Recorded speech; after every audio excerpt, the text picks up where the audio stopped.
Hello, everyone, and welcome to the Stardom Road podcast here on the Countout Podcast Network.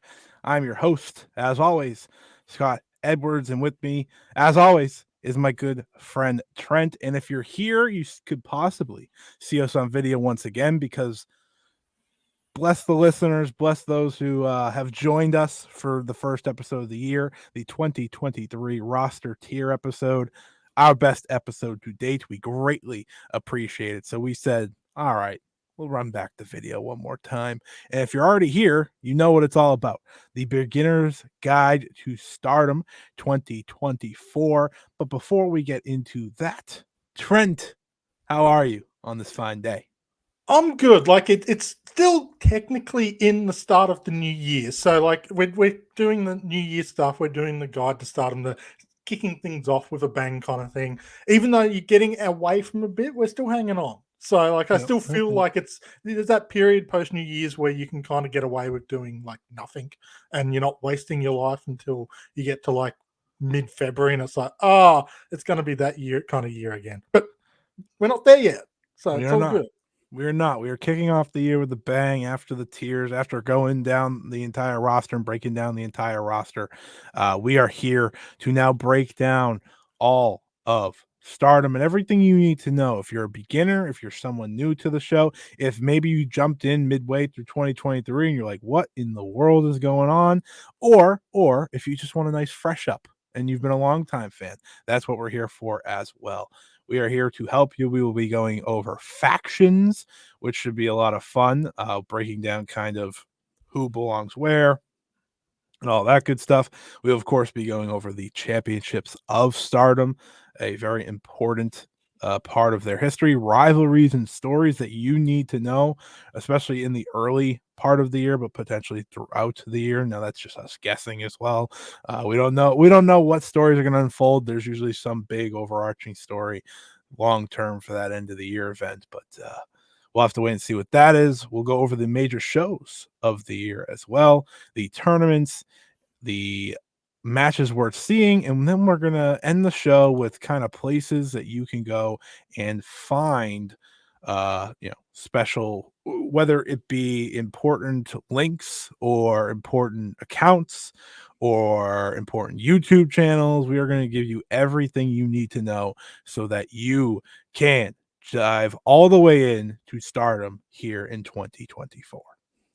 It's never been easier to get into stardom. And I'm speaking as someone who got into it before it was like easier. They had introduced the streaming service, but it was still a ways off where it is now in terms of quickness of uploading and just general English language support and all of that. So if you're not in on Stardom yet, but you're watching this video, now is a good time to get going and getting into it. So we encourage you to watch this, hopefully get inspired, and by the end of it, you will know as much as we do, maybe even a little bit more.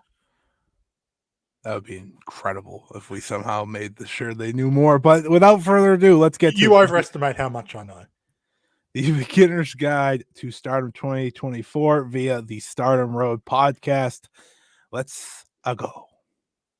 Starting off with the factions of Stardom. Of course, you have your longtime factions, Queen's Quest, Stars, and Oedo Tai. And then you have your newer factions. Of course, Cosmic Angels has been around for a few years now.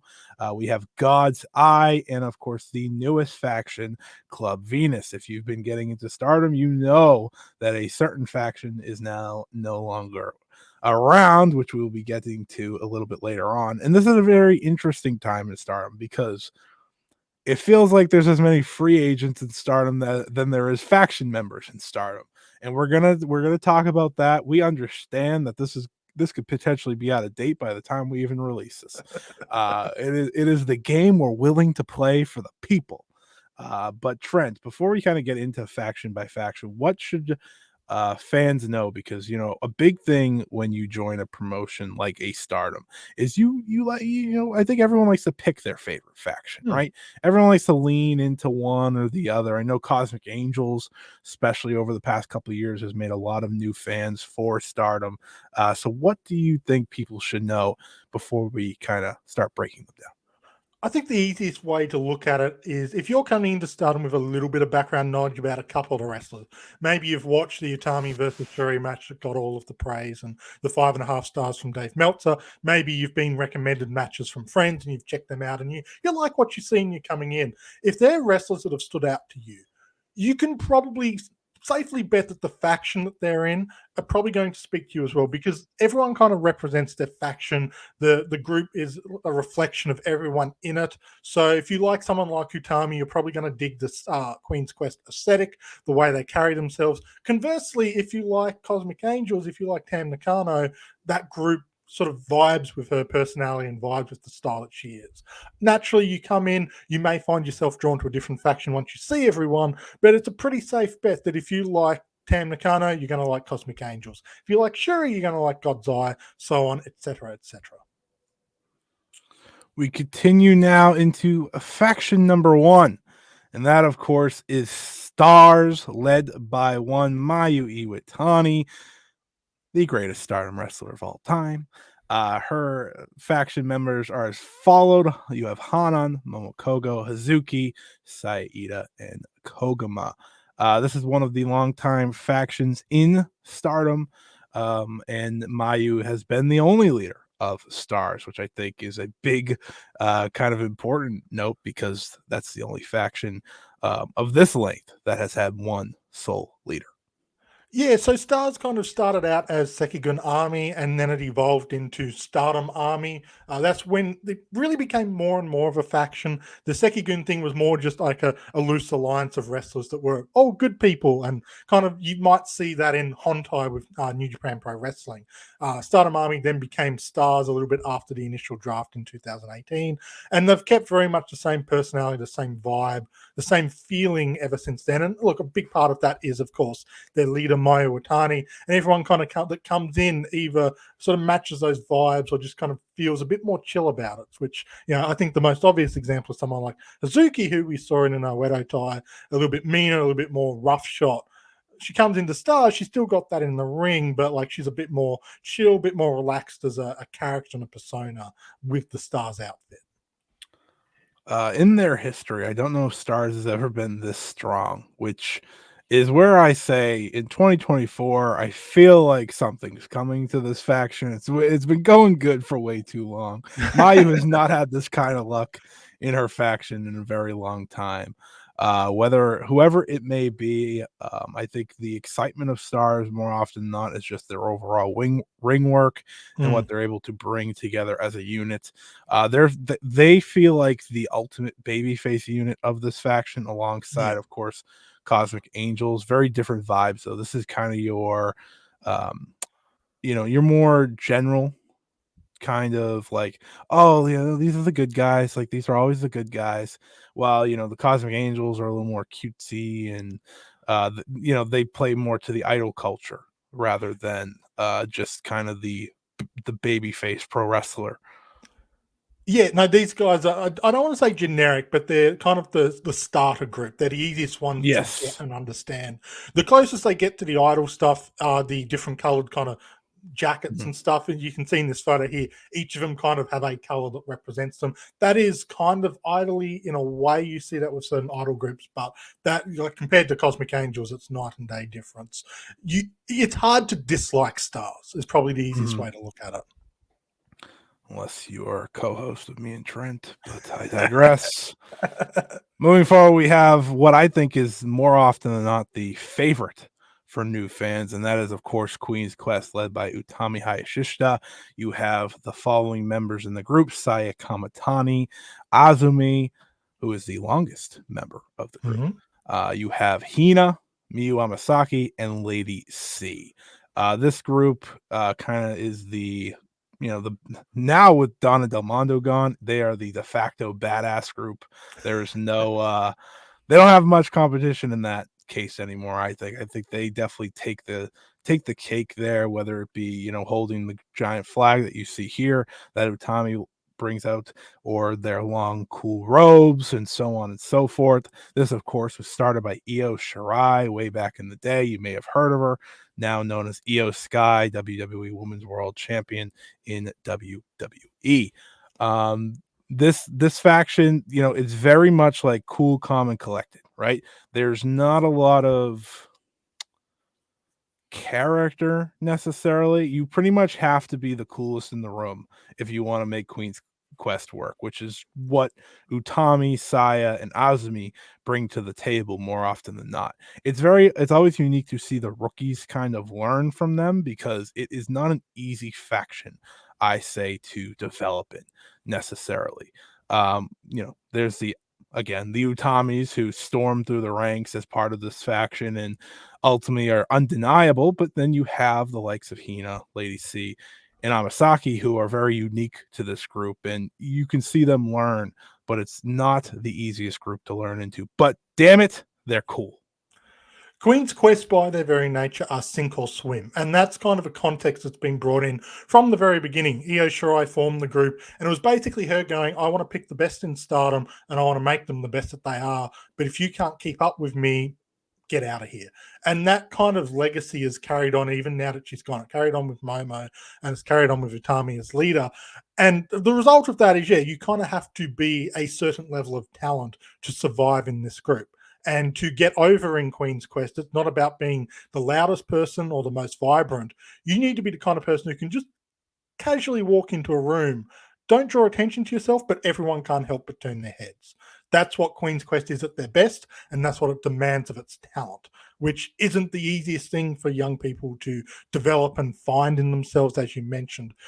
Again, it's sink or swim. If you can't pull that off, you're just kind of going to flounder. So it's a challenging group, but at its very best, Queen's Quest is basically peerless.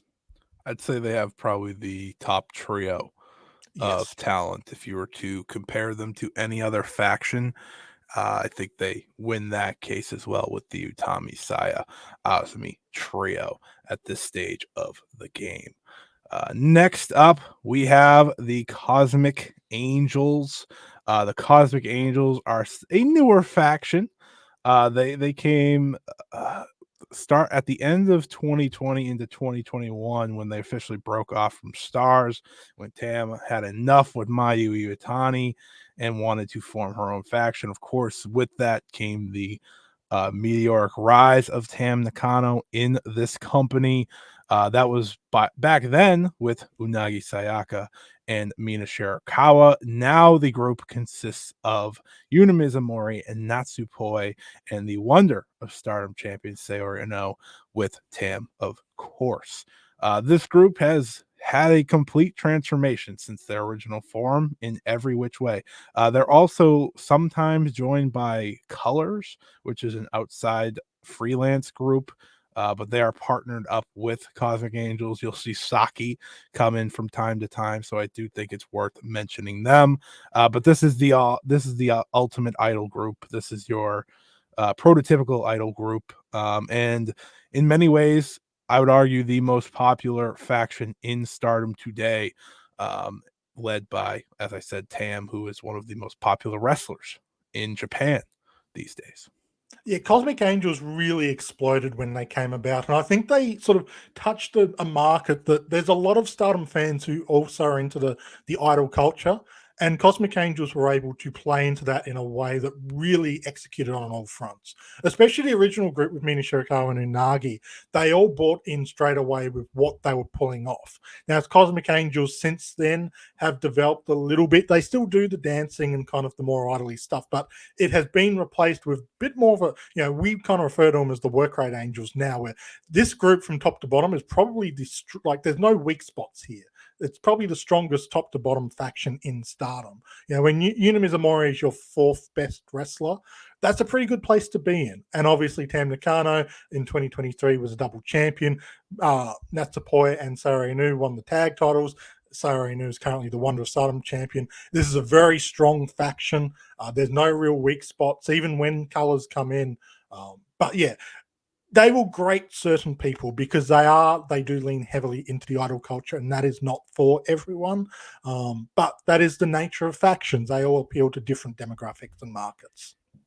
Absolutely. And I think, as we've seen, their in-ring has ultimately changed over the years. They went from one of the most dominant trios of ever in this company. They were, soon defeated right after by the team that they lost to, which was Mahime Poi.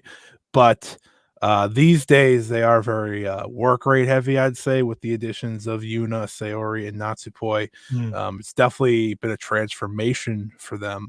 But they're an easy group to like these days. I think when you have the coolness of Sayori, the over the top character that is Tam, the likable underdog that is Yuna Mizumori, and the all around natural that is Natsupoi, it makes for a lovely group to jump in and be a fan of.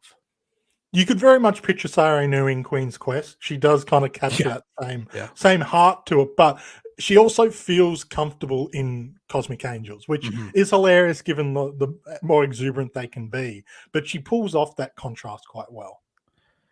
And of course, they sing at times because Meltier sings. It's been a while. They have released an EP. A very good EP. Very good. Very good. Next up, you have your all-heel badasses, led by Natsuko Tora. This is, of course, Oedo Tai, a longtime faction. It reached its top popularity with Kagetsu at the top. It, of course, now consists of Momo Watanabe, former Queen's Quest leader, Starlight Kid, a former Stars member, and, of course, the youngings of Ruaka and Rina, and your resident Stardom clown, Fukigen Death. They always cause problems in Stardom every single year for another faction. They are a key part of a story every year for a faction. The last year in 2023, they finally did not succeed for once. It has been a while. With how they were succeeding, of course, Momo and Starlight Kid joining the group over the past few years, becoming key members for them. But this is your heel group. This, like everyone else, has they are either tweeners or pure baby faces. Oedo Tai does not change up there, and it's not full on heel like House of Torture, so don't you worry. They do have real matches, and when they have real matches, they can be some of the best matches of the year. Fun fact. Yeah, look, it's important when you're coming into Stardom, especially if you're coming from like WWE or AEW or American wrestling in general. Joshi Wrestling and Stardom in this particular situation, they don't typically run you are a good person, this person is a bad person, we're going to tell stories between them.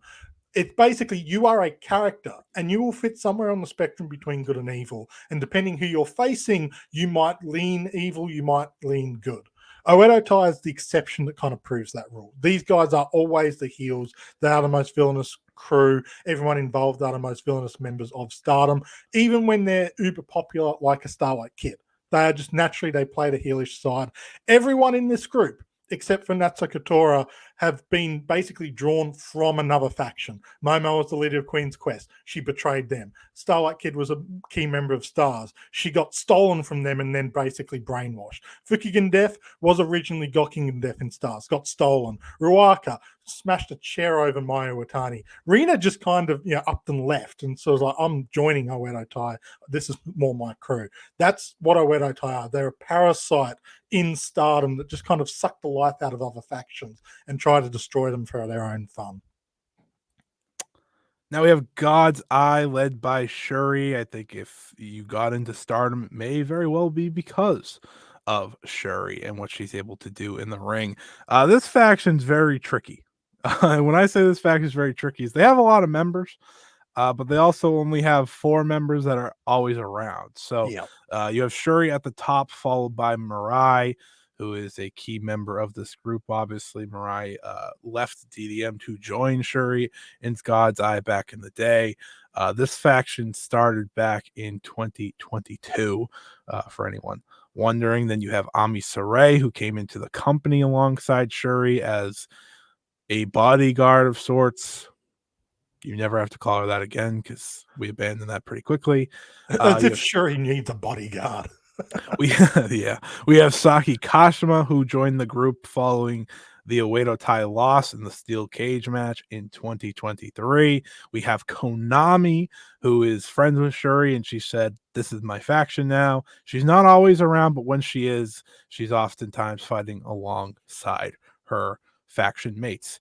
And then outside of the company, they do have Tomoka Inaba, who is part of the group, but we haven't seen her in quite some time, as well as Nanami, who is part of Pro Wrestling Diana, who we haven't seen in a while either. But these five, specifically the four of Shuri, Mirai, Ami Sarai, and Saki Kashima, are your main faction members for God's Eye. They are kind of now the official replacement for DDM, who no longer exist. The easiest way to kind of look at this crew is almost kind of like a MMA gym kind of situation. Obviously, with Shuri at the front with her shoot background, that's very key. But Mariah's got a heavy judo background. Obviously, Kanami has the kickboxing background. Ami Sarai is a bit more of just a generalized bruiser, but she's adapting that kind of philosophy that is present in God's Eye. And Saki Kashima is the exception that proves that rule. And her contrasting the other members sort of brings in a lot of much needed personality, because prior to her, it was a little bit more just like, we are wrestlers and we do wrestling things. Saki Kashima is bringing out the personality of everyone in this group a little bit more, and I think making him a bit easier to like and get behind. But if you just like good, solid wrestling, this is a pretty safe group to go with. And I mean, you've got arguably the best wrestler in the world in Shuri kind of leading that group. Yeah, I think this is like the best faction to get into. I think you nailed it there. If you like wrestling, right? If you're all about the in-ring stuff, this is kind of where you go with Shuri leading the way. It's your safe bet. Yeah. If there's two safe bets, I think it's between them and Stars, but in very different ways. Very different ways. Next up, we have Club Venus. Club Venus is essentially the international faction. But as you see here, if you're watching the video on YouTube, it is down to Mina Shirakawa and Waka Tsukiyama, who is, of course, out with injury as of this video. This faction originally started back at Stardom Dream Queendom 2022 when Mina Shirakawa made her return alongside Keziah Brookside, and you may have heard of her, Mariah May, who is making waves in AEW these days. And that was really the faction for quite some time, the first couple months of the year. And then once Zaya Brookside left, Waka Tsukiyama joined. And for the majority of their time, it's been Mariah, Waka, and Mina at the helm. We've had Xena in the group. We've had Jesse in the group. But none of them have returned after their previous tours. And we are just down to these two. They also have the idol culture, but they do have the international flair that I think if they had international talent in the group currently, it would be an easy way for English-speaking fans to kind of find their favorite faction. But as of this recording, it is just down to Mina and Waka. Yeah, this is the entry group for any foreigners coming in. There's a pretty good chance you'll end up in Club Venus, because you've got both Mina Shirakawa and Micah Tsukiyama, who are amongst the strongest English speakers in the company, next to Momo Kago as well. So it's just easier for foreign talent to come in, join this group, and just kind of find their way through Stardom with them backing them. It did start very idol heavy. It was a true offshoot of Cosmic Angels in that respect. I think they've dialed that down a little bit just to make it easier for foreigners to fit in. You don't have to be a prototypical kind of dancey, fun foreigner to fit the group. But yeah, it's an interesting group. It's a difficult group to pigeonhole because they are so dependent on their outside talent. But when you've got someone like Mina Shirakawa, who I think has grown a lot over the past 2 years, giving her a faction like this is a great way to kind of lift her up on a leadership level and a seniority level, because she's got a big responsibility, much like Anna Kimura did a few years back when she led the international selection faction, quote unquote faction. There's a very real responsibility of being the person that the foreigners can go to and have that support and have that guidance. And I mean, we don't have a lot of context to work from, but just hearing what Mariah May has said, Mina Shirakawa is just fantastic in that aspect. And now we get to the non-faction members, which there's a lot of them, so buckle up. Very unlike Stardom normally. Very unlike Stardom, so we do expect change within whether this episode comes out or soon after, but we do want to go through all the wrestlers and kind of give you a quick heads up of where they are. This, of course, is Crazy Star, kind of just a tag team that has been formed since they both joined this company. That is, of course, Sue Suzuki and May Sarah, two of the very best of Stardom in 2023. Very rare to see two prominent stars of this company be so important without having a true home. And they are kind of the two big free agents besides, the World of Stardom champion that are out there. And if I had to guess, Suzu's probably going to get her own group somewhere down the line. But we don't really know for sure. We're just kind of waiting because there's so many free agents. But these two are at least paired together, so you can kind of get comfortable with who they are, which is, of course, is the name Crazy Star. Yeah, a lot of people had Suzu Suzuki pegged for Donna Delondo, especially with her history with Julia. Now that faction is by the wayside, and we will touch on that a little bit more. It's a lot of questions because she doesn't naturally fit a lot of the different groups, and her position in the company would lead you to believe there's a fair chance she ends up forming her own group. May Sarah has been sort of flirting with Club Venus a little bit, and it makes sense because she seems to connect with a lot of the foreigners really well, so she would fit that group very comfortably. But again, Stardom, it can be unpredictable at the best of times. We are in such an influx of free agent talent, which is we haven't seen this kind of free agency since the beginning of the faction system properly started around 2017, 2018. So this is a very unique situation for Stardom, and it's going to be interesting to see how they wander through this situation. There will likely be a new faction that forms, and how do they form that group to feel distinct and unique and have their own appeal compared to the other groups we've looked at. It's going to be a fun journey for new fans to join in on. And who knows, maybe you are drawn to the new group more because they are new just like you. Next up, we have the rookies. We have a lot of rookies now here in Stardom. I can't sing their praises enough, but as you see picture here, if you're watching the YouTube video, it is, of course, Yuzuki in the middle, Hanako on the right, and Rana Yagami on the left. Also among the rookies are Sayaka Karara, who debuted the same night as Rana Yagami. She is kind of part of the newer trio. And then, of course, Aya Sakura, who has been out with injury. And then we have a new rookie coming up as well. Yeah, look, this rookie class has been really exciting because it's been a while since we've had a strong influx of rookies. We've had Lady C come in, we've had Amiya Amasake come in, but we haven't had this like influx of rookies in a long time. And it feels like they sort of, when they're all in at the same time, it pushes them to be better because they have a comparison point. Yuzuki comes in, she's instantly compared to Hanako. And when you've got two who debuted on the same night, they're naturally going to be sort of put up against each other in their progress. So it's a healthy competition, and it helps that they're all very talented right off the bat and kind of can specialize in different things. And when you are a new fan and you're getting into this kind of thing, one of the most fun things to do is look at rookies and go, which faction will they join? And you can play along with that game. We will kind of go through them real quick here because they were not fully part of the roster tiers.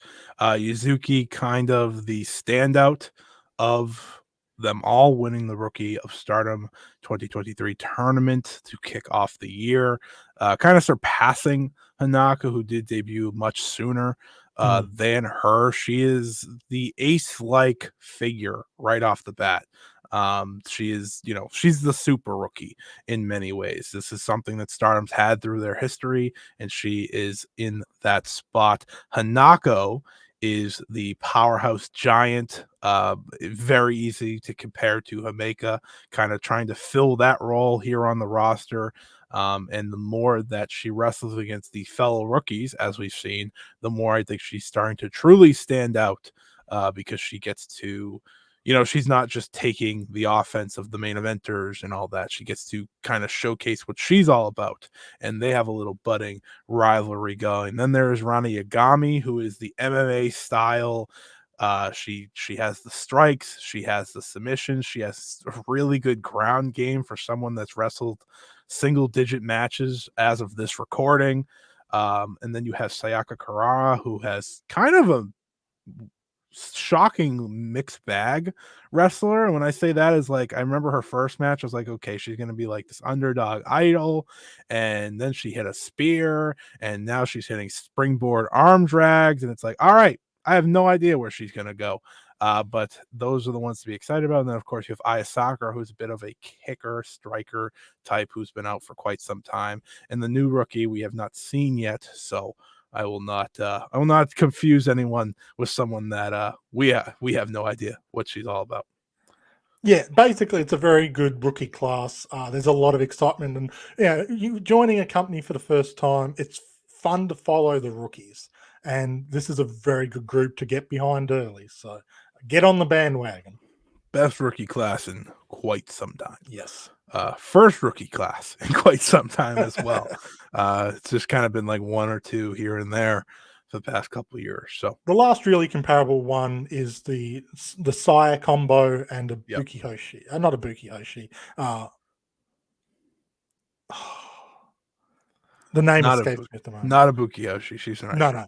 Hoshino. Yes, But yes. yeah, she's no longer wrestling. And then, of course, this brings us to Donna Delondo. Yes, they disband to kick off the year, really throwing a wrench in our plans to do this guide. But it, of course, they are all free agents now after Julia said she wanted to go lone wolf. Wink, wink, nudge, nudge. We know what Julia's fate is as her prospects bring her overseas to WWE sometime in the future. At least those are the reports. As of this recording, I will not sit here, confirm or deny, but you don't break up a group unless something's happening. Then, of course, you have the World of Stardom champion, Micah, who feels pretty locked into making her own faction sometime here in the future. You have Tekla, who is not going to be around for the next few months, it sounds like, as she's going to go home and get healthy. Her body's reached the max, she said, but she will be back in Stardom down the line. And then Mai Sakurai, who is one of a kind. That is my best way to say Mai Sakurai, but it'll be interesting to see how these wrestlers go. We know Julia's fate, but the other three we are kind of awaiting, especially the world champion. Yeah, it's one of those things we've talked about. You generally can't survive in Stardom without a faction for too long. Now, Suzu and May have kind of disproven that theory, but they did get a lot of support early on from Micah. So it will be interesting to see now, like as she's looking to forge her own new alliances and stuff, where she's looking for. Julia wants to do her own thing, so she can't really rely on that. Tekla's not going to be around for a while, so she can't really rely on that. Obviously, you've got Mai Sakurai, but it'll be interesting to see the direction they go with that.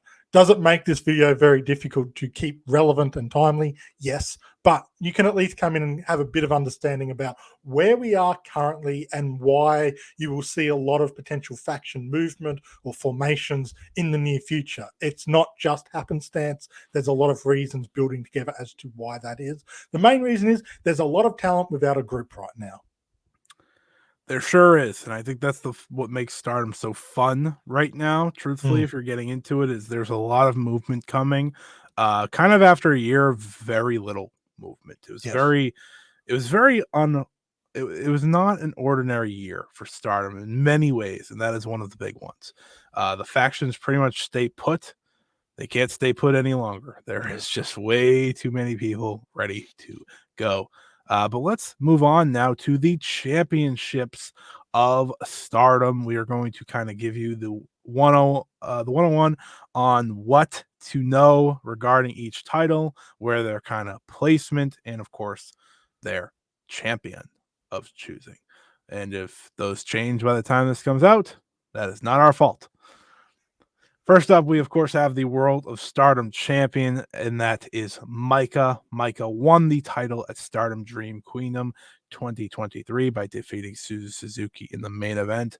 She has been on a meteoric rise to this title, but let's talk about that title. It is your prototypical world championship in professional wrestling. It does not overcomplicate it.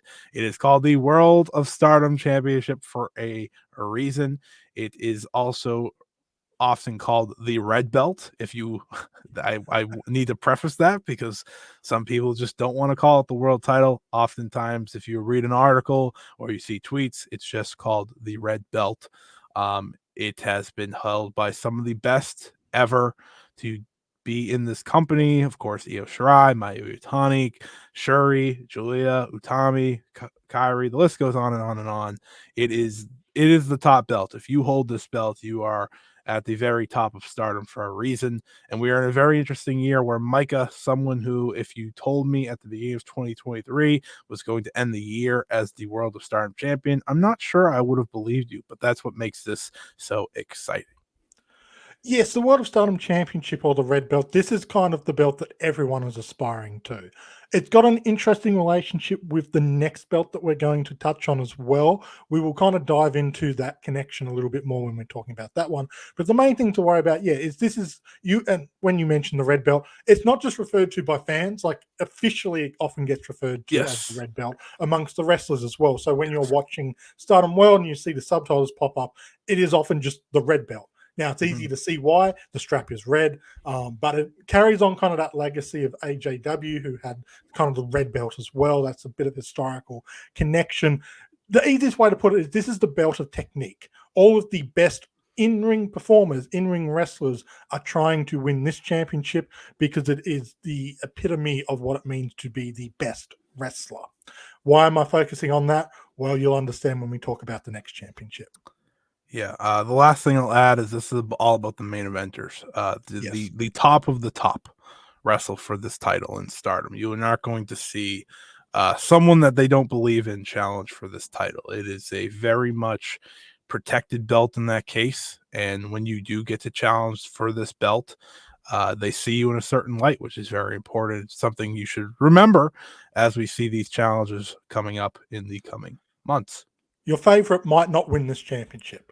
I'm speaking from experience.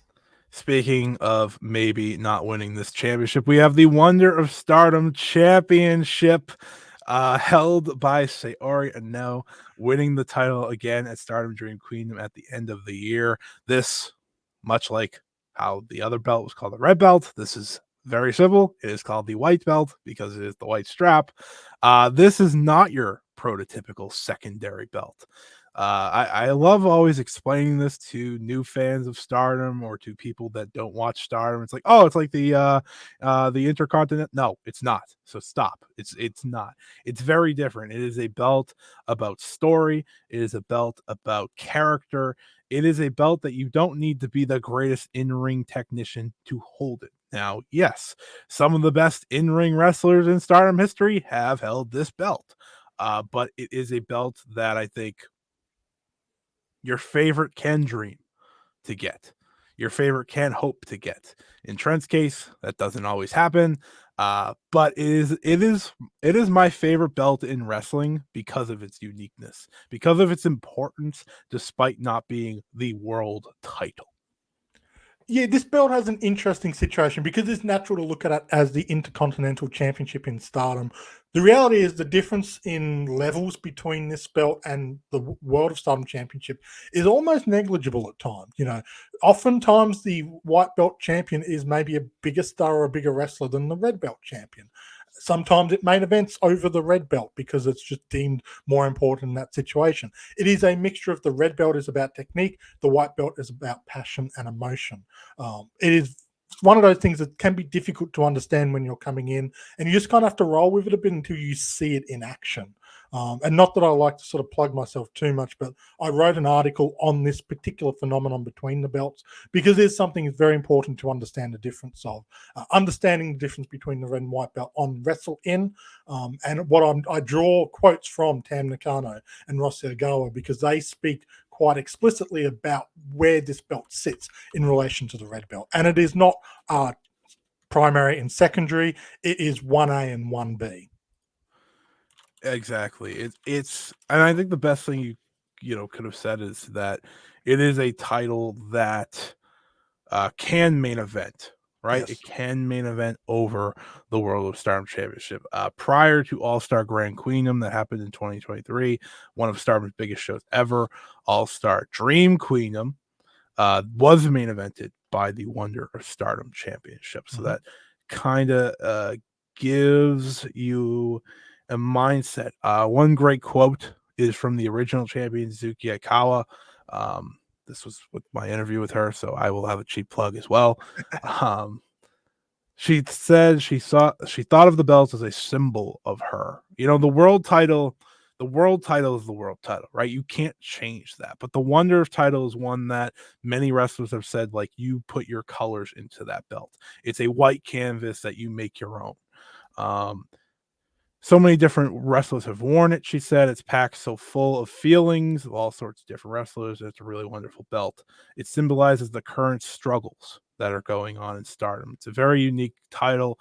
And many times the journey to get this belt can be the best stories in the company. Of course, we saw that in 2023 when Mina Shirakawa finally got her big chance to win the belt. So it's one of the greats. It's one of the more difficult ways to explain, but once you get invested into these two belts, you really get a great appreciation for the stories that are being told in very different ways for each. Yeah, and it's fun to see, even though you're getting high caliber matches, they're telling different types of stories because the belt means different things. Now, sometimes it is more obvious than others, depending on who the champions are, but that is just part of the parcel. It's the wrestlers need to learn what the belts mean individually for them. Last thing I'll say is Yuzuki Akawa did say it's the belt that she feels best symbolizes Stardom, which I think should say a lot about that title and where it was. Rossy Especially, Ogawa also said that in his interview with Emi Sakura. yes, it's a very important belt, people. There you go. That's how we could have just summed it up. But we wanted to kind of give you all this background information. Make sure you go read Trent's article over on wrestling.com to kind of get the full feeling of both belts and why they are so important to the Stardom ecosystem. Next up, we have your prototypical tag team belts known as the Goddess of Stardom Championships. Your current champions, of course, Aphrodite, Saya Kamatani, Tami Shishita. These titles have switched hands many times. But oftentimes, like in any pro wrestling company that appreciates tag team wrestling, they can be the best belts going if you have the right champions. And I will say that we do have the right champions now, but they are your tag belts, and they are very important to Stardom because some of the biggest and most important matches in Stardom history have these belts involved. And tag wrestling in Stardom is treated as important and a big deal. This kind of match and this kind of title main event shows with other championship matches. We've seen it main event over the red belt, which again speaks to if you've got the right people in this kind of match, that's what's important. Fun fact with the tag belts, and it's something that you always see people realize after watching for ages and ages, and it kind of catches them off guard. The belts are not the same. Yes, they both have black straps, but one of them has a silver backing with gold accents. The other has a gold backing with silver accents. It's always fun seeing people realize that for the first time. As new fans, I'm going to give you that early so that you can appear smart and switched in and in tune with the Stardom ecosystem. Next up, we have the Artist of Stardom belts. These, of course, are your trios belts. I think they are the best trios belts in professional wrestling, and they have been over the past couple of years. They are currently held by Shuri, Mirai, and Ami Sourei, as you see pictured here, just winning them after winning the Triangle Derby tournament. If you want to go back and see some of the best Triangle Derby defenses, just go through the 2022 lineup.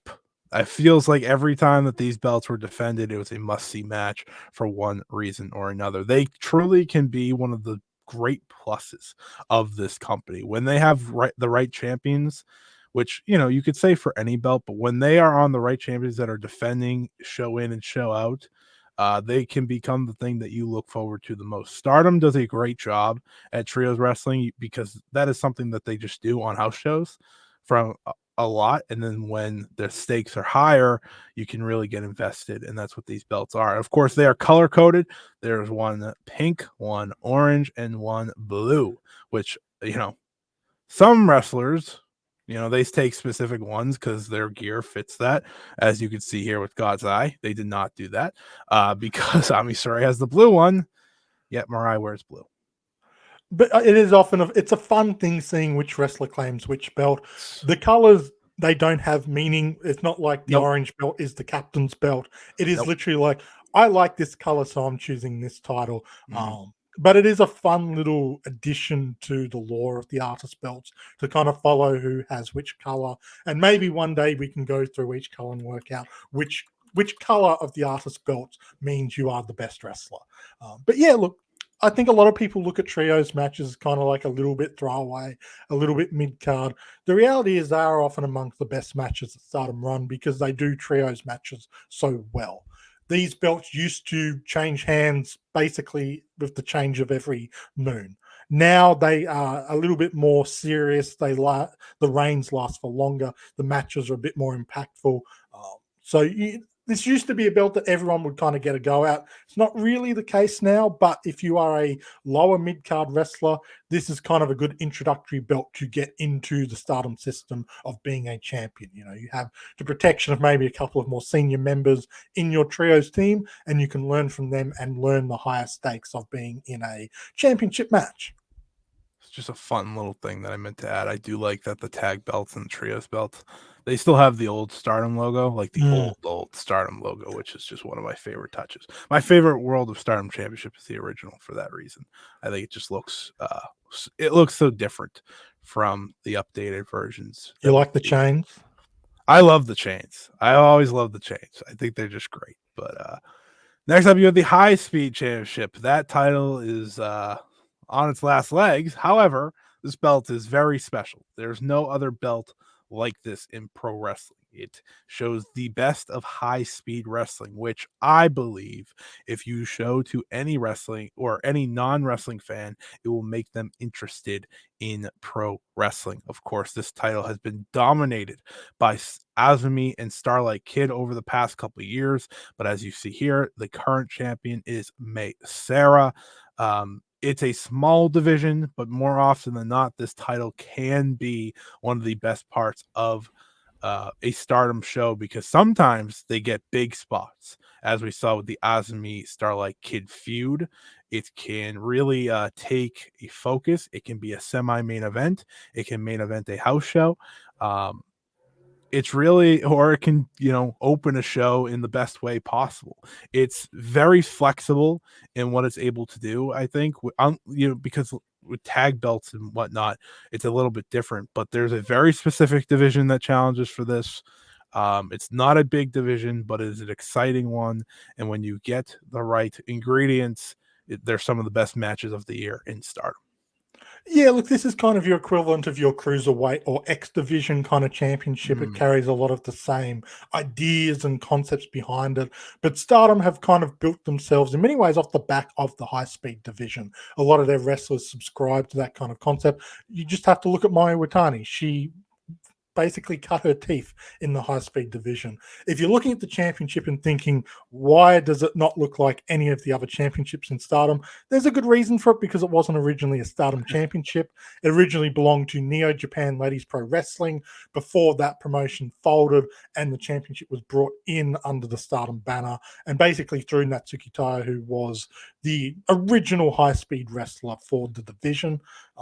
I don't think the belt has changed since then. You can tell by how old and rickety the belt is. When that eventually falls apart, it will be a momentous occasion, but it's still holding on for dear life, and the matches are well worth the belt surviving as long as it can. I will say this picture makes it look a lot better than it actually is. I'm looking at it, I was like, it does not look that healthy. But it's a great belt. I think it's one that if you're looking to get into Stardom in a quick form, if you're new to Stardom, just check out a high speed title match. Yes. It's just different. It's just different. Like X Division and Cruiserweight's a good comparison, but even so, you watch an Azumi title match, no one in the X Division or Cruiserweight divisions of any company are doing what Azumi was doing with that belt. And hopefully we could see more of that here in the new year with May Sarah now as champion. We have the future of Stardom Championship Pretty simple, folks. This is the belt of the future, currently held by Rina of Oedo Tai. Some of the most important wrestlers in Stardom's history have held this belt and gone on to greater things after doing so. It is a belt that gives the young rookies or young wrestlers a chance to fight over something. And it now is kind of in a new spot. It used to be, the first or second match on a pay-per-view, but they are now main eventing the New Blood series, which this is our best way to talk about the New Blood series, which is all about the young wrestlers of the Joshi scene, specifically Stardoms. Now that they have so many, you will see those shows from time to time. They are more often than not free on YouTube, so you can get your chance to check those out over on the Stardom YouTube channel. And the future of Stardom Belt is kind of the one that leads the way for those shows. This is in many ways the most restrictive championship in Stardom because there are two key rules. You can only challenge and win this title if you are under the age of 20 and slash or have less than 3 years of in-ring experience. So this isn't a championship that anyone can challenge for. You have to fit under that criteria. And it does mean that certain wrestlers are given the opportunity to shine because they're not having to deal with everyone else on the roster. Occasionally, you'll get a rookie like Utami Hayashishita who wins this title and it kind of gets trapped. But I think they've found a good mix right now with someone like Rina, who is gaining her experience, is getting better and better in the ring, but you can conceivably see her lose to someone who's also growing up in the future system. Like the Artist Championship is a good way for a young wrestler to kind of learn the ropes in higher stakes matches. This is another example of that because you are getting sometimes you used to get pay-per-view matches, now you're main eventing shows. There's higher expectations on you, but at the same time, you are not given main event of a pay-per-view where you're expected to deliver to a certain extent. You are still given the chance to learn and to grow as a wrestler while challenging or holding this title. And the end result, I think you can see it in everyone who's held the title. They all grow by being champion and having to grow into that experience and become better because the expectations are raised just a little bit more and you're demanded to reach that level. And that's a good growing pain for a lot of these young wrestlers. I, of course, don't have this as fact, but I would argue that 2024 could be the most exciting year for the future of Stardom Championship with all the rookies, the growth of Miyu Hamasaki, for example, what Rina's been doing with it, and the New Blood brand seemingly gaining more and more steam, I think, just as we go from show to show. This could be a really exciting year for that title. So, it's one to invest in, truthfully, because I think it's just kind of like the rookies, like you said earlier. It's an opportunity to invest in the future, which is very important for Stardom because you just never know what's going to happen with anyone, and they get pushed pretty hard. Some of these rookies, and some of Yes. these young stars. We saw it with Hanan. Hanan had the record reign, and she is now growing more and more and getting into the main spots. It's used as a catapult for the next steps for many of these wrestlers. And that's where its importance lies. Like you can learn just doing the undercard tag matches and here and there, but when you're given higher stakes matches, that's the best way to grow, and it's a safe environment for them to grow in. So the New Blood shows are a great kind of introductory step. You get to see a lot of young up and coming wrestlers, and if you like to be someone who jumps in on the ground floor of someone, it's the perfect place to learn about the next generation in Stardom, and not just in Stardom, because they do bring in your outsiders as well who are learning with this young Stardom crop. Speaking of New Blood, we have the New Blood Tag Team Championships, newly created in the past year. Very unique to the New Blood brand, but much like the future of Stardom Championship, is a chance for the young teams of Stardom and the Joshi world to challenge for these belts, currently held by Wingori, Hana, and Saida. These have been one of the pleasant surprises, I think, in terms of adding belts. Because I remember when they were adding these belts, I was like, I don't know if these are necessary. But as we've seen on New Blood, they've added a lot to them. They've had some of the better New Blood matches. And I think tag team wrestling, uh, you know, for example, with Miyu Amasaki, when she got to get paired with Azumi, it was a great way for these wrestlers to learn together. And these championships have main evented multiple New Blood shows. and they are kind of gaining steam, I think, as some of the more fun matches to check out on these, smaller shows that Stardom run.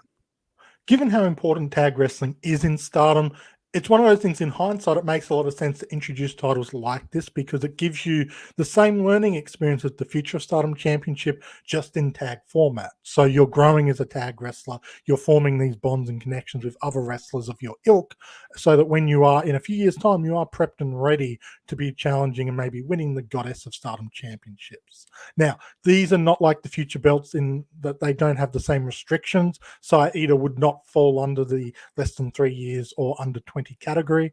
So it will be interesting moving forward to see the kind of challenges that they get, because New Blood is one of those shows where it is mostly up and coming youngsters, but sometimes you get wrestlers in there who have kind of already outgrown the system, but they're still getting Yep. their valuable reps and maybe providing a little bit of a highlight name to draw in fans for the New Blood shows. Starlight Kid was the original one of the original champions of this title, and she doesn't really fit the bill of the young up and comer because she's already been in the system for so long and kind of has already proven herself on the main roster. It opens up the possibility of what you might see in the New Blood division, but Wingore is a fantastic second champion, and I think they really embody the spirit of the New Blood tag titles. Now we move over to the New Japan Pro Wrestling side of things that have came into Stardom over the past couple of years, starting with the IWGP Women's Championship, of course, held by Mayu Iwatani. You should know, if you have ever heard the letters IWGP,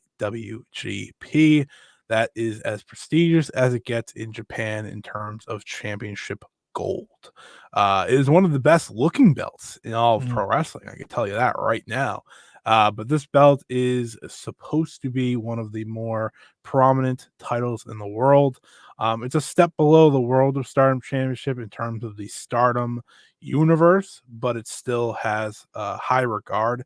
For example, the wrestlers that have fought for this, they are no slouches. Of course, you have the champions that have held this belt, Kyrie, Mercedes Monet, and Mayu Iwatani, and then challengers Utami Hayashishita, most recently Shuri, uh, Tam Nakano, Stephanie Vaquer of CMLL. Is that it? Oh, Azumi and Hazuki as well at Sakura Genesis when New Japan allowed this match on their shows in Japan. That was a fun little time. But this belt has been through the ringer in many ways in terms of how it's booked and how we're supposed to care about it, but it's been a lot better over the past couple months. And Mayu's had a chance to really shine with that belt around her shoulder. And hopefully 2024 is a much better year for the belt overall. We started off pretty hot, I'd say. It was a little bit of a rough year for this championship. They're still kind of finding where it belongs, because it feels like ultimately it was a championship designed without everyone having proper input about how it would be used. And the end result of that has been kind of a bit of a championship that has the prestige in image and challenges and champions, but maybe not in how it's been ultimately presented to the wider audience. When this belt is used properly, it is an exciting championship with top tier challenges and champions. You can look no further than its current title holder. It's just still finding its context in the wider wrestling world.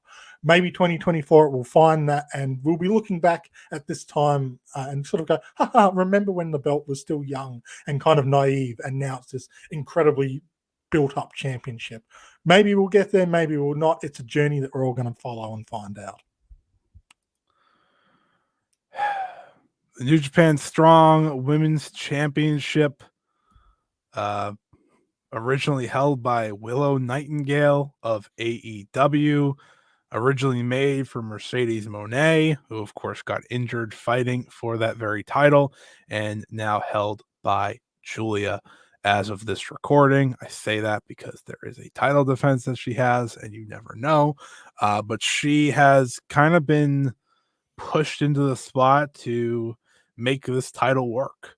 It doesn't really have a spot, I think, in the world of Stardom. I think it has replaced the SWA championship in some ways, but not every way that that title was intended.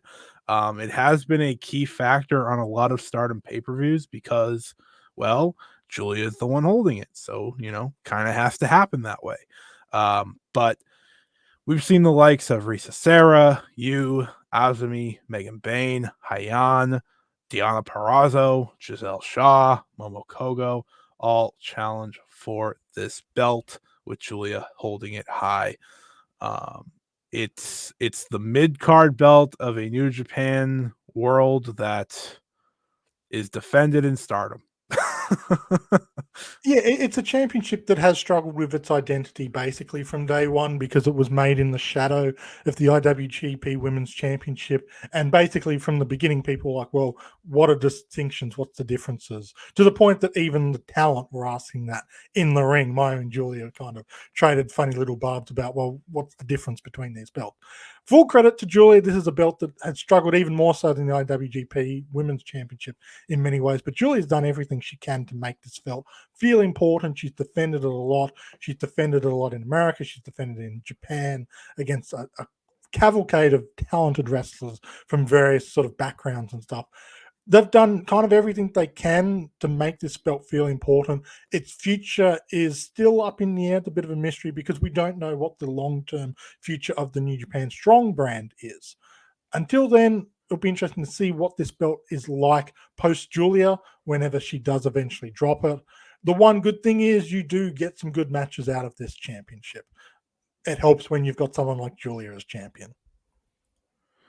Rivalries and stories to know heading into 2024. This will be pretty quick. We're just kind of giving you the background on a few stories that we feel will be important throughout this year. And we'll start with Julia and Tam Nakano, one of the most storied rivalries in Stardom history. We bring this up not only because of Julia's immediate and long-term future, but Tam Nakano also has a big question mark around her and her return that is coming sometime later in the spring, as she said.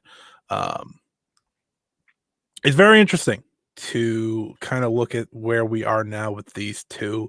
But we'll talk about their feud first before kind of breaking off to expectations for Tam's return and the story with that.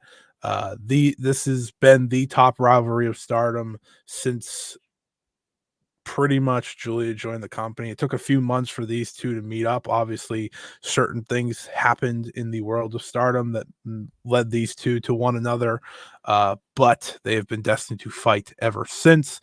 They main evented All-Star Dream Queendom, All-Star Grand Queendom. They were the finals of the 2022 5-Star Grand Prix. And don't you worry, they have many more matches than just those. But it has been the main story for years now between these two.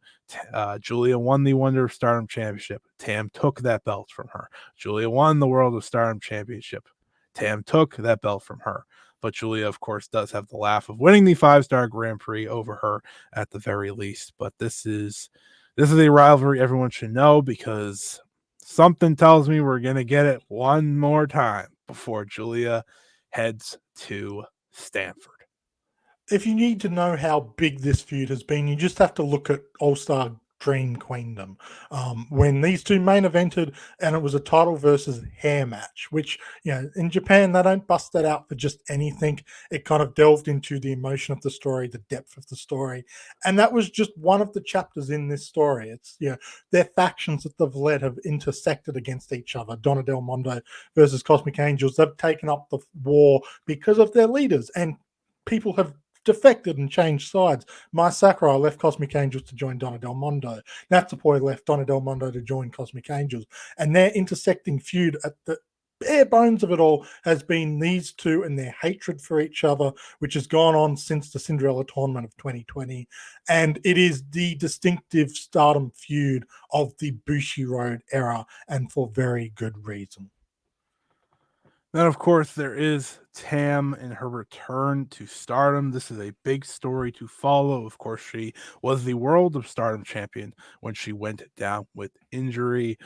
She had to vacate the title and has not returned since. We've seen her once or twice in terms of appearances with the promotion, saying I am the Tokyo Sports MVP and I will be back, and I am the Tokyo Sports MVP and I will be back. Very, very similar promos in the two times we've seen her, but she will be back, and she said it will be very, very soon in the coming months, and it'll be interesting to see what comes from that. This is someone that has said a million times over the past couple of years that I'm going to retire and then I'm not going to retire.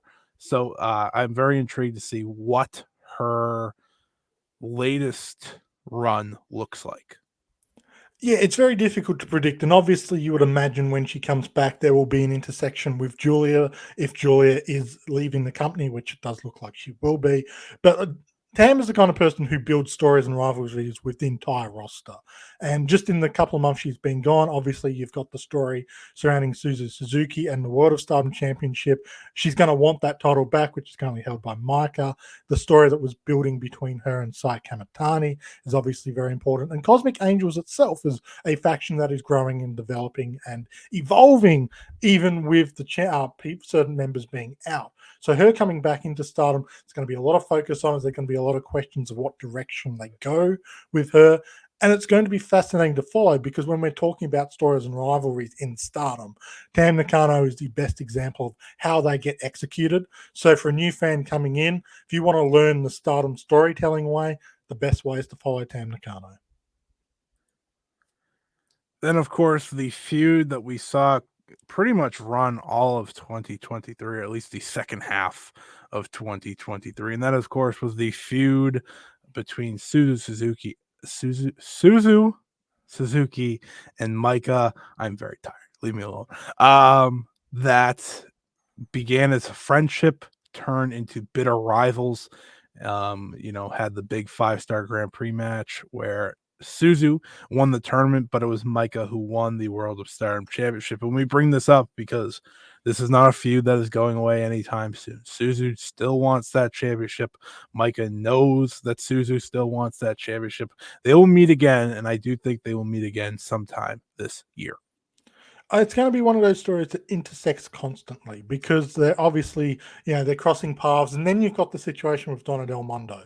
And as we kind of mentioned in the faction section, both of these wrestlers feel like they should be leading their own group. There may only be room for one new group. So probably going to be a little bit of an internal war between these two as to who gets that honor. Now, obviously, Micah is the current World of Stardom champion. Suzuki has had a rocket strapped to her even before she had signed with Stardom. It's a rivalry that really carried Stardom when there was no one in the company to carry it. When everyone was out with injuries, these two were the ones who stepped up and really kept Stardom above water, basically. And it's going to be interesting now that maybe they don't have the same pressure on them to carry in that way, just what they can do, because one thing Stardom does is they don't tell a story and then end a story. These kind of rivalries go on for years. They have now found each other's arch rival and they will come back to it again and again and again. And the story will evolve and develop as their characters evolve and develop. Speaking of coming back to it again and again and again and again, we of course have the rivalry of Micah and Aphrodite, better known as the Golden Generation to some Stardom fans, that of course also featured Hameka and Saida, and since has had Mirai added, and it's kind of got scrambled where there are different generations of Stardom, as we saw with the generational struggle that has now lumped Suzu Suzuki into that as well. But ultimately, the reason we bring this up is because Micah is going to have to try and prove that she can defeat Saya Kamatani and Utami, both of which she has beaten before.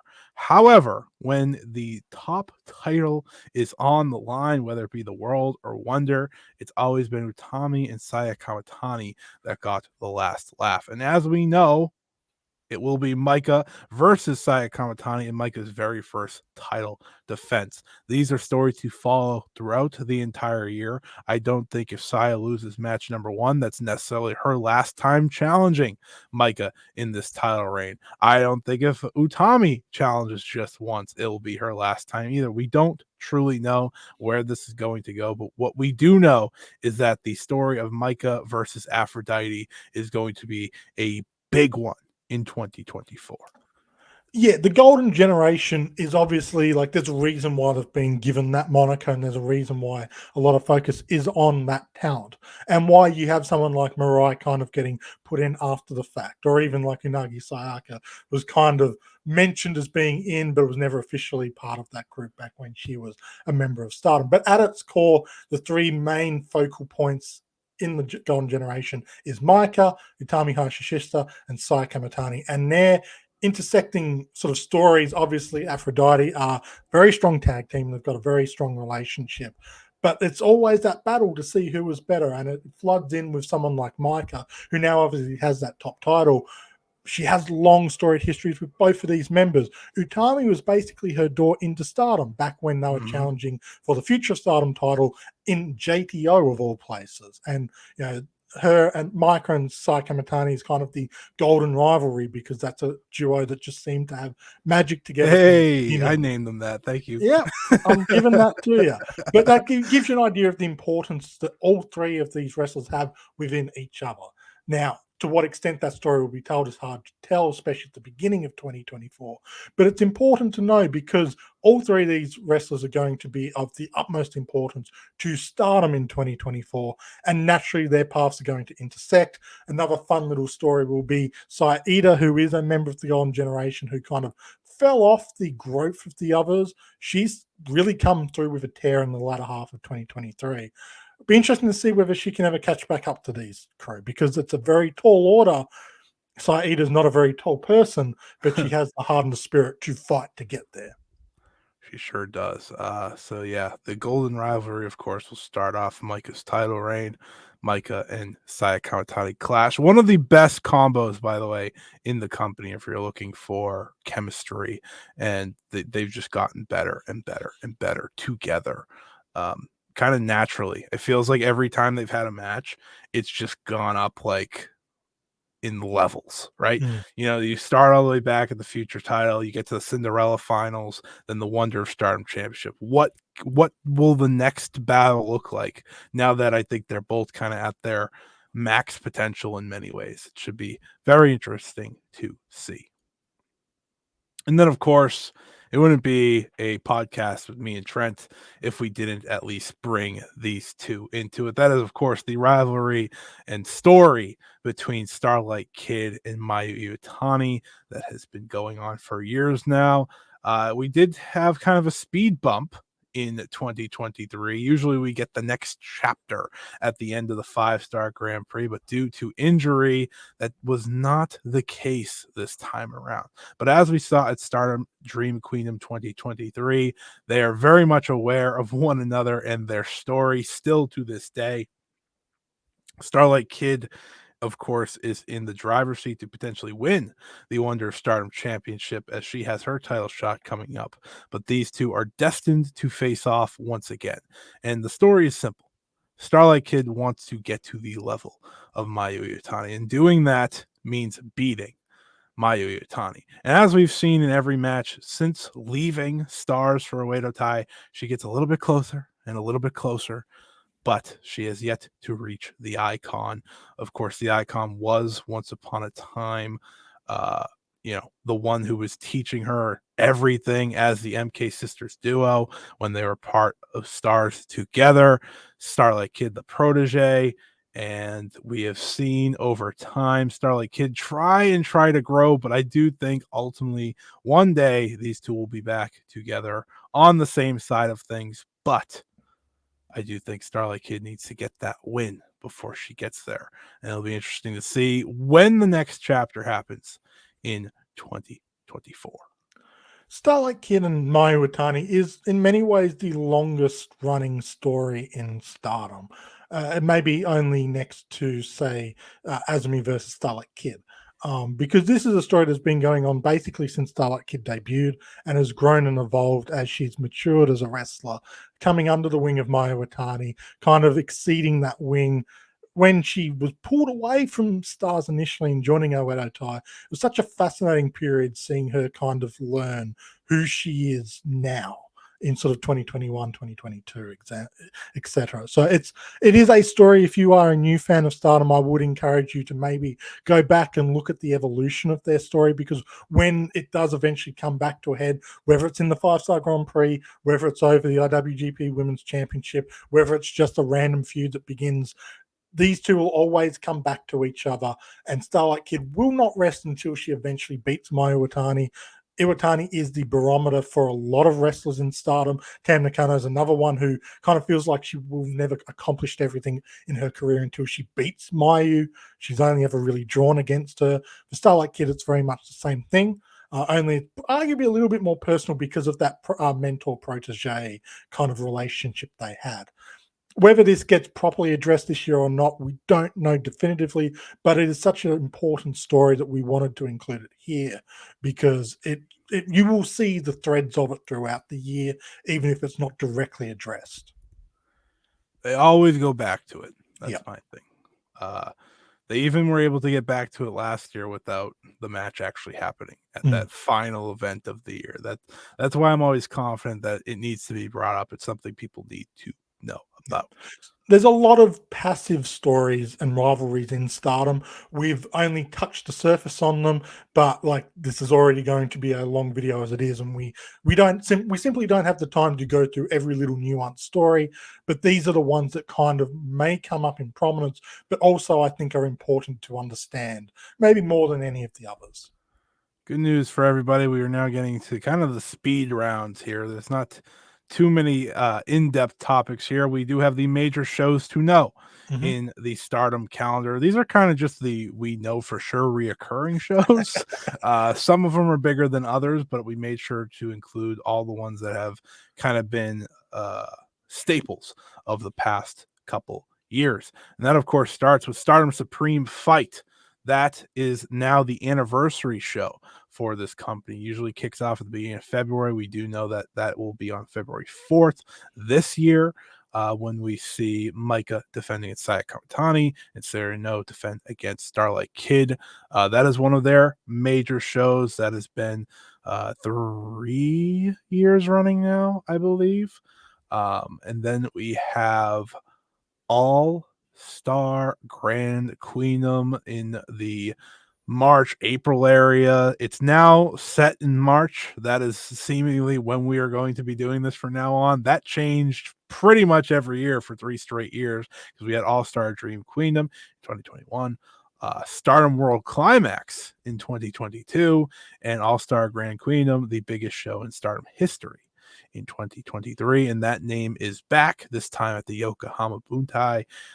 That's going to be kind of the biggest show of the year. That is now officially the biggest show of the year. And then the big show in the middle of the summer, that isn't the big tournaments that we will get to in a few minutes, is Stardom Flashing Champions. The first saw every title on the line, and a pretty cool show in 2022. Last year saw the big World versus Wonder Stardom title match between Tam Nakano and Mina Shirakawa. So it's a show to look forward to. They put a lot of focus on that one way or the other. Then we have Stardom Gold Rush, which follows the 5-Star Grand Prix. That is the final big show before the year-end event.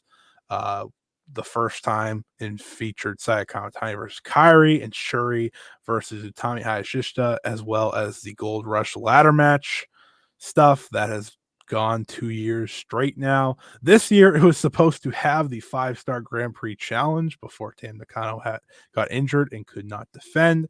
And then, of course, the big year-end event at Ryogoku Sumo Hall on December 29th every single year. And that is, of course, Stardom Dream Queendom.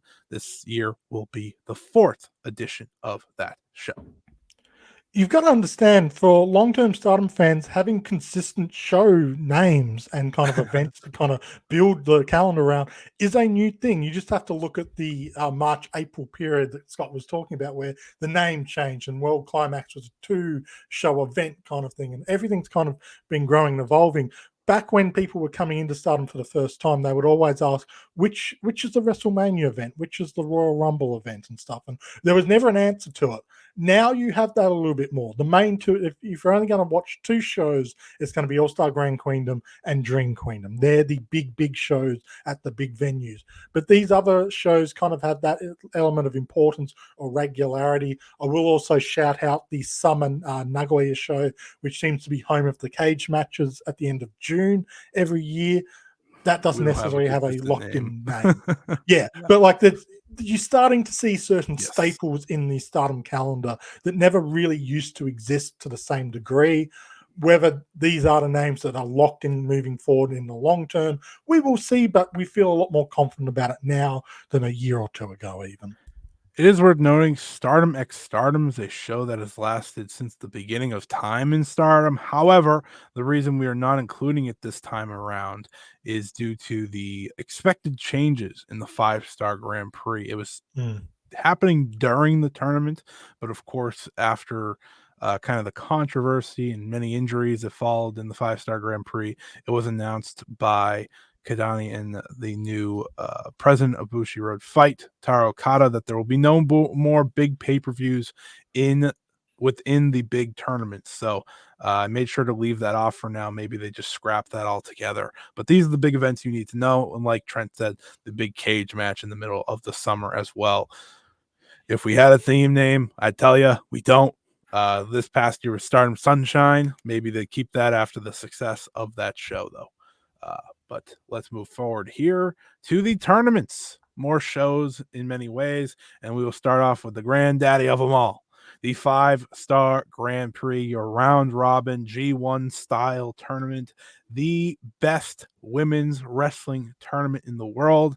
And I think, for my money, over the past 3 years, the best wrestling tournament in the world. It is the one that sets up the big year-end challenger for the World of Stardom Championship. Of course, you can challenge for any title you want, technically, but we have fallen into a classic. This is for the world, while the next tournament we talk about is for the Wonder.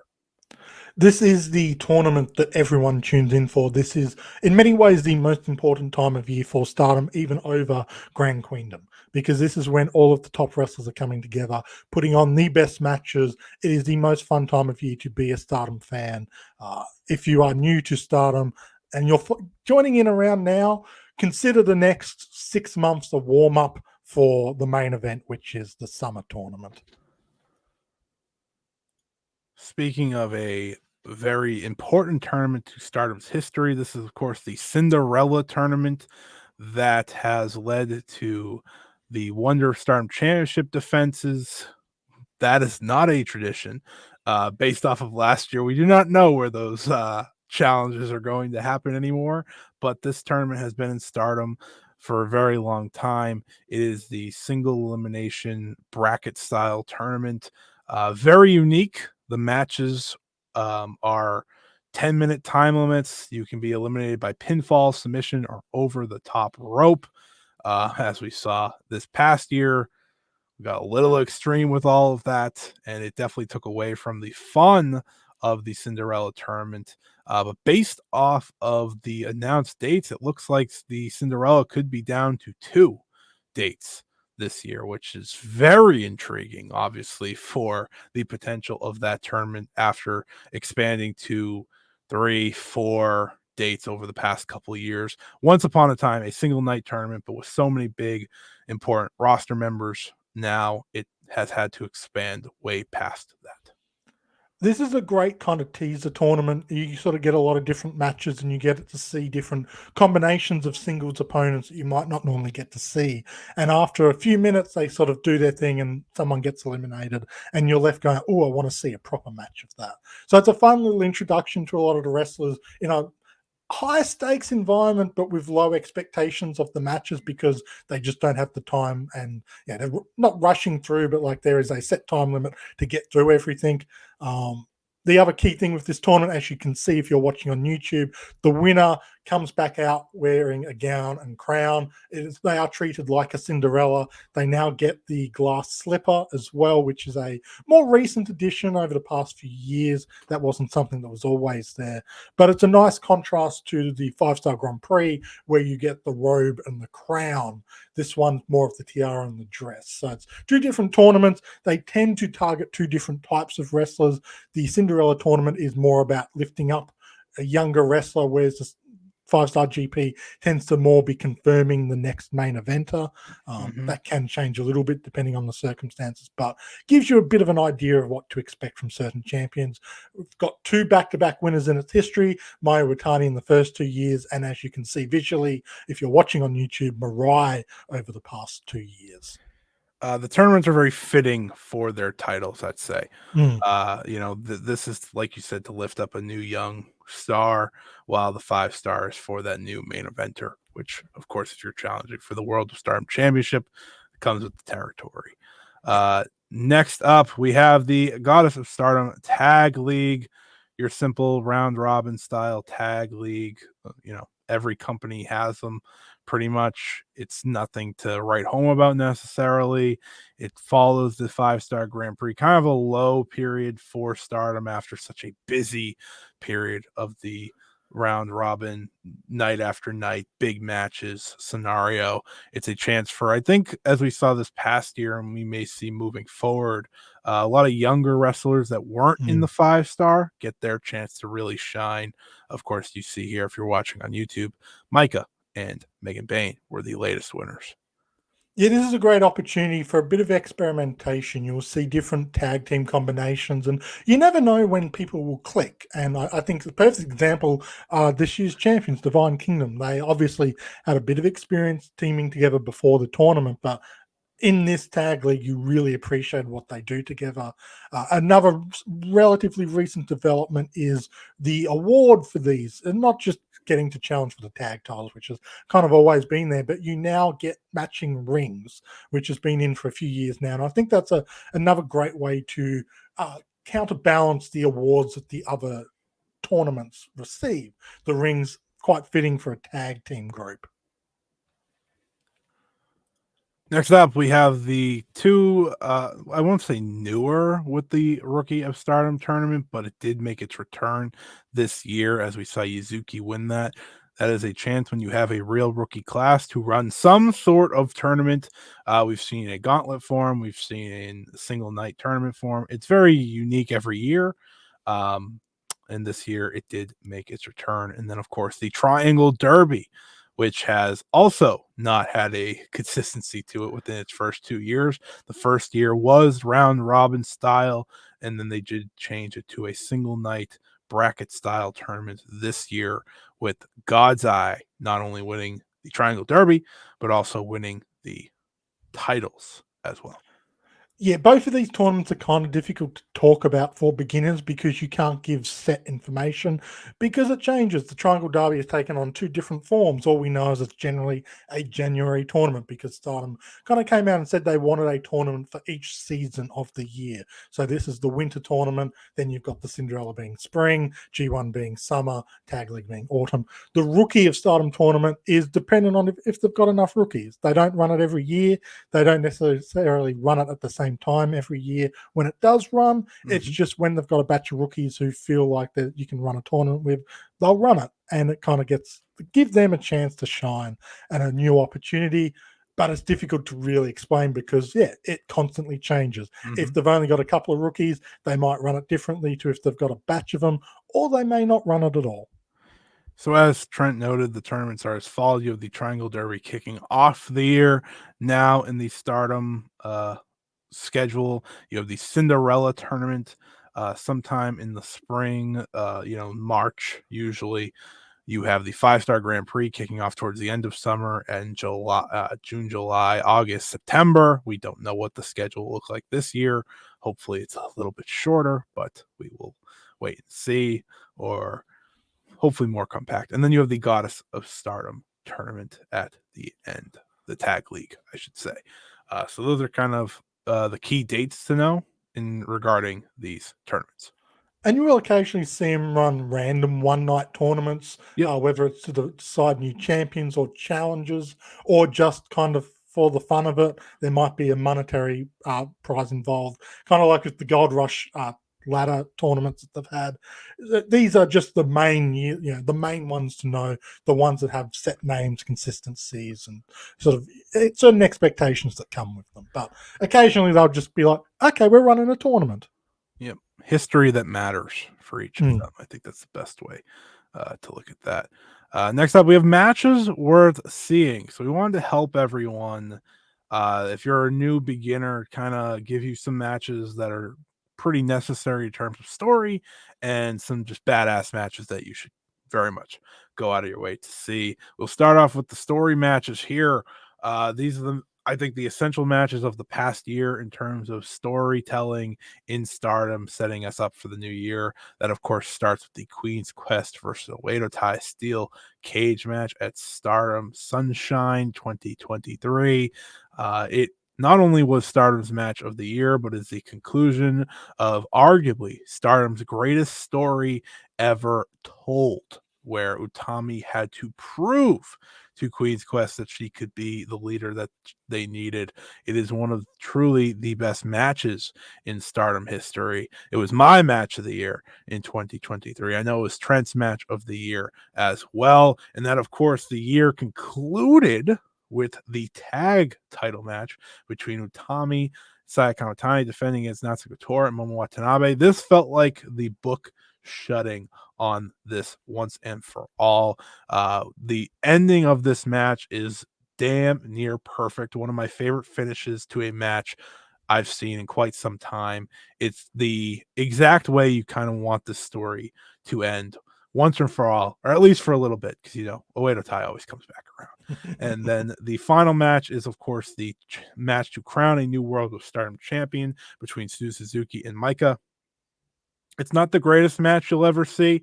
It's not the greatest Stardom Dream Queendom main event you'll ever see, but it's very important to setting up what has been this new year and new direction for the company. These matches are the perfect example if you want to get an idea of how stories are told in Stardom, because the important thing to remember coming in, if you're coming from Western background in wrestling, you don't get weekly television shows and you don't get people coming out to deliver 20-minute promos. Stories are told in the ring, they're told in backstage promos, and they're told online in social media. But the best way they tell stories are in the ring through their actions and through their motivations. And these matches all kind of encapsulate that. Obviously, the best example is the cage match, because not only was it the best story Stardom have told, but just the story within the match is perfectly executed. You can come in not knowing the history. Just watching that match, you can understand the stakes and the story and the character motivations. It is really one of the most perfect pieces of wrestling in terms of storytelling that you will ever find, not just in Stardom. They do play great videos before each of these matches too, to kind of catch you up, which I highly recommend. And then we made sure to put together some just great professional wrestling matches that everyone should check out. Yeah, look, the reasons we chose these matches are basically comes down to a couple of different things. Shuri versus Suzu Suzuki from the opening night of the 5-Star Grand Prix. This really gives you an idea of what to expect from the 5-Star Grand Prix at its peak. You've got 15 minutes to wrestle, so you have to tell a story really within that certain time. It forces matches to feel a certain way. You've got the overarching story of the tournament itself involved, and it's just great chances to see two incredible talents fighting off. And this is really probably the best example from last year's tournament. Just exactly as good as you'd imagine from two wrestlers of the caliber of Suzu Suzuki and Shuri. Then you've got Azumi versus Starlight Kid from the Triangle Derby finals in March. The reason we chose this one is because, as we mentioned earlier, the high-speed style that you see in Stardom from certain wrestlers is so unique and so special to Stardom that when you're coming in for the first time, it's a treat to see what true high-speed wrestling is all about. It's a great introduction to Joshi as well, and I think it's a way for a lot of Stardom to stand out compared to the typical kind of main event matches that feel like maybe a New Japan show. This is where Stardom really stands out in its own unique way. And Azumi and Starlight Kid are the best examples of that when they go against each other. Third match we picked is Sai Kamitani versus Suzuki, fighting over the Wonder of Stardom Championship, also at the Triangle Derby Finals. The reason we chose this is because it's just a great main event caliber match between two very special talents in Stardom, and you get the impression of what the Wonder of Stardom title means to both of these wrestlers. And again, if you're new coming into Stardom, you don't fully understand the difference between the red and the white belt. Sometimes it helps to watch the matches and see how the stories are told differently and how the wrestlers interact differently. This is a great example of that, on top of just being arguably the best singles match that Stardom put on in 2023. My final add-in: watch the entire All-Star Grand Queendom show. Yes. Every single match. Even the tag match.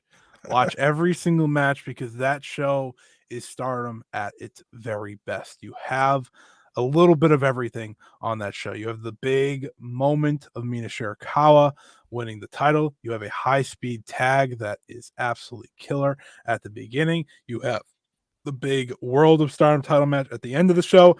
Hell, you even got Mercedes Moné on that damn show. It is the must-see show. It is one of the greatest shows in the history of wrestling. For my money, it is definitely one of Stardom's greatest shows, so make sure you go check that out. And that's where we bring you to our final little segment here. If you're watching the video, hello once again. We are back. You haven't seen us in about an hour and a half, so we are still here. You don't just hear our voices. We are still here. We are still active. But we're here to kind of give you where to go to follow along with Stardom throughout the year, because I think this is maybe more important than everything else we just talked about, right? You can kind of learn along the way, but you can't do that if you don't know where to go. And it all starts with Stardom World, their streaming service that is stardom-world.com. You just type in Stardom World on Google. It's going to pop right up. It's the first thing to go to. You go there, you have everything from the past couple of years, some of Stardom's history. Not everything is unfortunately on there, but you can get a lot for very little. It's only about $6-7 or so here in the US. It's it's wonderful. It's the best way to watch all of Stardom, especially if you don't buy the pay-per-views. But speaking of the pay-per-views, Stardom will release those every single week that the pay-per-views arrive. You've got to get a special link on PIA. You can follow the Twitter accounts. That is at WWR_Stardom for the Japanese account. They are the most active account, obviously, for Stardom. That is their main account. And then, of course, the English account, where you can, most importantly, find those pay-per-view links for the pay-per-view. That is at we_r_Stardom on Twitter/X, whichever you prefer to call it. Those are the two places that you got to go. You can always follow me. I think I tweet about Stardom every day, at least 3 different times. You can follow Trent if you want to get some articles about Stardom. Trent did this great year in review article over on WrestleIn.com for 2023. I think that's a great thing to go read if you just went through all of this, kind of see what you missed in the previous year. Let's see what else. If you want some like present day Stardom podcasts, because we love to help out the friends, you can check out the Stardom Cast and Stardom Quest, 2 different mindsets towards the world of Stardom, but both shows love the product and I cover it every single week. You can, of course, check out my show, the 5-Star Joshi Show. I talk about all Joshi, but Stardom, of course, is discussed every single week. Whatever is happening, I make sure to break all that down. Trent, what else do you got? The main thing I want to just focus on is with the streaming service and the pay-per-view, just to give new fans an idea of what to expect. Shows will go up on Stardom World generally between 3 to 7 days after they happen. It depends on a few different factors, how many shows they're running, how far away from Tokyo they are. if there's a Kurikan show, sometimes they give priority upload to that. But like you're generally looking at 3 days to a week. Unfortunately, if you are trying to follow spoiler free, it is difficult because both Twitter accounts are spoiler heavy. They post results as they happen. So you've just kind of got to make the decision: are you going to follow the Twitter accounts and be spoiled, or are you going to try and not be as active but follow everything as it's happening? The pay-per-views are 4,400 yen. That equates to I think like $38 American at the moment. Give or take. Yeah, they will go up live, obviously on Pia. They then join the Stardom World streaming service 4 to 5 days after they've happened. So for that kind of price, if you're a new fan, you may want to wait on the pay-per-views and just watch them on Stardom World. It is more for the hardcore fans with maybe disposable income or don't have disposable income, but they don't care. This person right here. But as a new fan, you kind of have to make that call. Also follow the YouTube channel that Stardom have, especially if you aren't subscribed to their um, streaming service, because they will upload certain TV shows that show sort of semi-edited footage from the matches, generally about 2 to 3 months after they've happened. They are shows that are run on Japanese TV. They then upload to Stardom. That's the YouTube account. That's a great way to get a good taste of Stardom without forking out money. And that's also where the New Blood shows go up live. So again, that's important to keep in track because that is a show you can watch live and for free, which is a great bonus. I'd also recommend following the wrestlers. Go follow Yes. your favorite wrestlers. I think that's always pretty easy. I think people naturally do that anyways, but they're very active on Twitter. Tam tells her wrestling stories on Twitter, so you might want to go follow her. But It is always very follow important them. for understanding the stories. It is. It is. A lot of them are so great at telling their stories and kind of moving it along during the week when there's no shows or even after shows. They're really good at doing so. Yes, you do have to fight the urge to get spoiled if you want to try to avoid that. You can end up like us and eventually give up and just accept it. It's usually the best case scenario, but hopefully all of this information helps you. Hopefully the beginner's guide to Stardom 2024 has you ready to go for this new exciting year. Based off the start, it couldn't be more exciting than it already has been. But I'm very much looking forward to what this year has in the world of Stardom. Trent, before we get out of here, let the people know where they can find you, let the people know what you're working on, and anything else that you could think of. You can follow me on Twitter /X at OneUpCulture. That's where I'll post all of my links to podcasts and articles that I write. I haven't got anything currently in the pipeline, but I am intending, keyword intending, that doesn't always come to fruition, is I want to cover the history and story between Thunder Rock, Mayu Iwatani and Io Shirai. That is something I've touched on in a few different areas, but I've not properly dived into, and it's such a foundational piece of storytelling that encapsulates two of the most important wrestlers in Stardom history. So I want to give that its proper due. So it won't come out anytime soon because I've still got to write the damn thing. But that's what I'm intending to work on. So maybe by putting it out in the cosmos, I'm demanding myself to do it. As I said earlier, you can check out the 5-Star Joshi Show anywhere you get your podcast. Weekly Joshi Show, talking everything and anything in the world of Joshi. Always Stardom. That is never off the docket. That is happening every single week, and I give my thoughts, opinions on everything happening.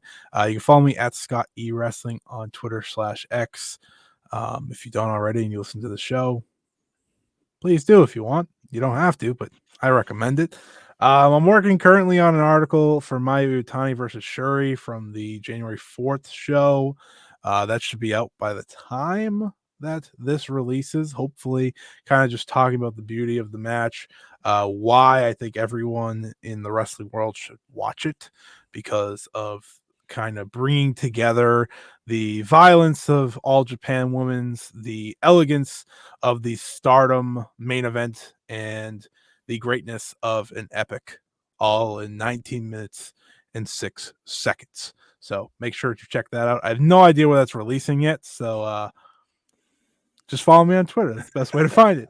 You can also check out every other podcast on the Countout Podcast Network, including Ring Post Radio, Your Dose of Death, and so on and so forth. I believe Okada shorts as well if you want to get your New Japan fix. But keep listening to Stardom Road because you go back into our archives. We got a lot of content. We know that's kind of something people do more than check out the newer episodes right off the bat. So please, please, please, please go check those out. It's all designed to be Yeah. something you can consume at any time. These shows that we've done in January are the exception to how we normally operate. These are current event stuff. This is modern stuff. Generally, we cover the history of Stardom, and that doesn't typically change. And with that, we can inform you what our next topic is. And that is, of course, covering, feels pretty fitting, the history of Donna Delondo. Once they ended, I was like, all right, I know what we're covering.